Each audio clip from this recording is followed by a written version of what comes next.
Hey guys, welcome back to the channel and welcome to the long forgotten AACT10 upgrade videos, or should I say the VSR10 upgrade videos, where we take a Bogo standard Action Army AACT10, which of course is a VSR10 platform, and we go through and look at each individual upgrade, see what makes the most difference, where the biggest bang for your buck can be found.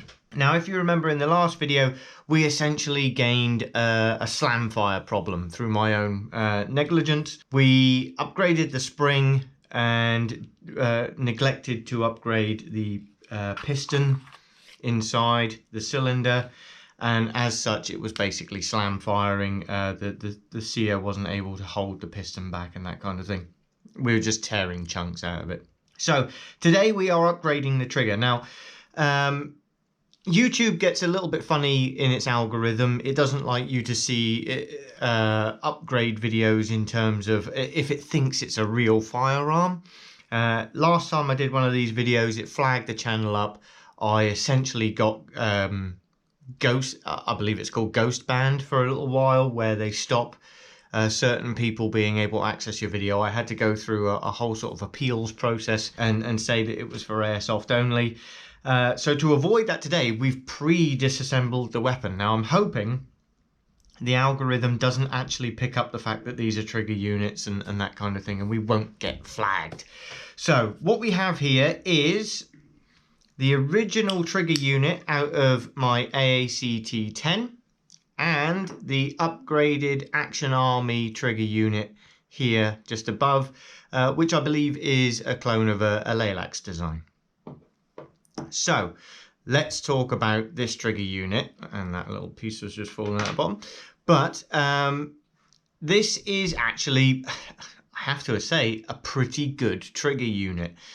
We have an all metal construction. You can see that all of the casing is metal and everything as well.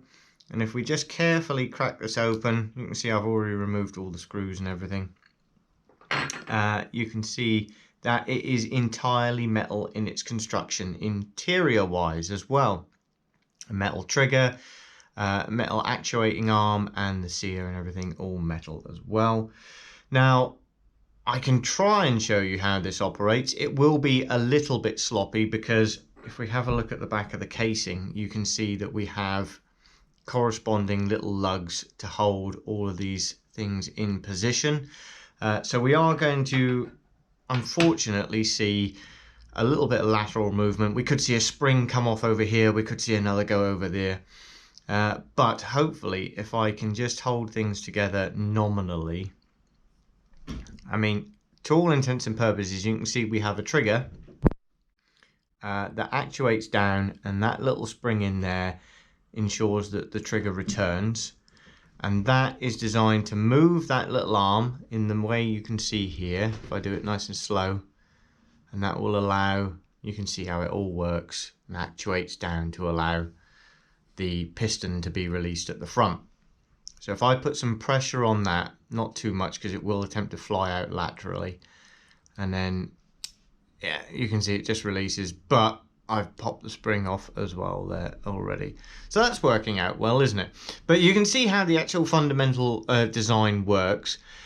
It's not overly complicated, certainly easy enough to service if you crack it open, keep everything nice and in place if you were to lose a spring or anything like that. But it, as I say, being full metal, you'd entirely say that this could cope with a sort of 450, 500 FPS build, no problem at all. But in comparison to our aftermarket trigger from the same company, it is massively overcomplicated, because now I won't crack this one open because it is brand new, but we can also see how the mechanism works from a top-down perspective. So if you have a look just here at the back, you can see as I actuate the trigger, you can see how that motion moves that plate at the bottom. And if I put some pressure on it here, you'll see how we actually get the sear to release. and it just moves via a series of arms, and it's, I think you'll agree, a much more simplified version of a trigger.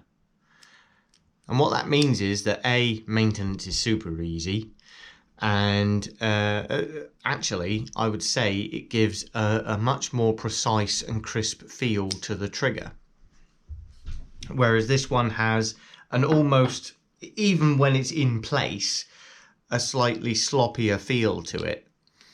You can see if I pop the body down properly across the rear end of the trigger unit here, and it can be a little bit fiddly because we've got to get that front arm into position as well for the body to click down.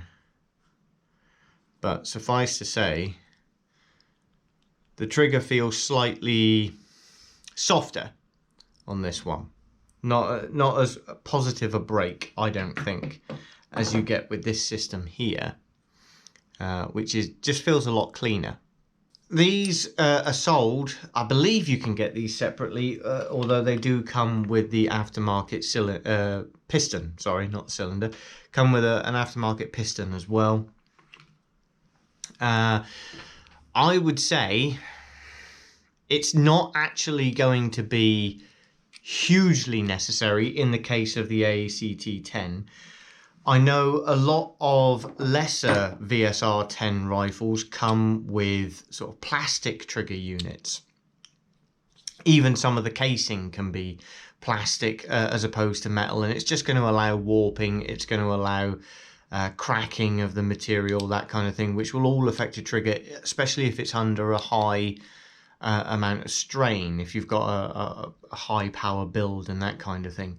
So I would say as a starting block, the AACT10 is probably the best point to start, purely because of this trigger unit.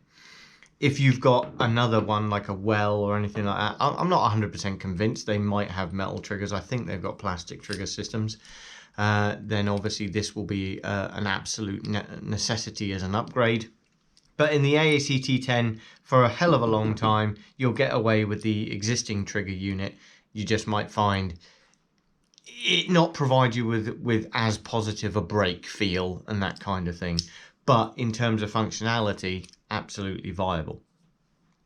So that's it. I just wanted to take a quick look at these triggers. Like I say, I don't think it's going to be a massive upgrade in performance, but it might just give us, certainly the trigger itself as well is a much straight, see, this is why you screw things together, but it's a much straighter pull trigger. You can see this one's much more curved. So I think we're just going to have a nicer feel to things, but it won't necessarily be a performance upgrade.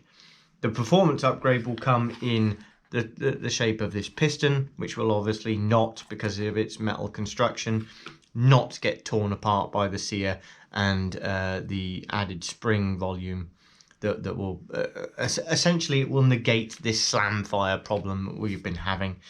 So yeah, there we go. I'll do a video shortly in terms of like a little short I put out to accompany this to show that we've overcome the slam fire issue and how smooth everything is now operating. Once it's all put back together, we'll take it out in the field. That's been another AACT10 video, long overdue. Thank you for bearing with me, guys, and thank you for watching, and I'll see you in the next one.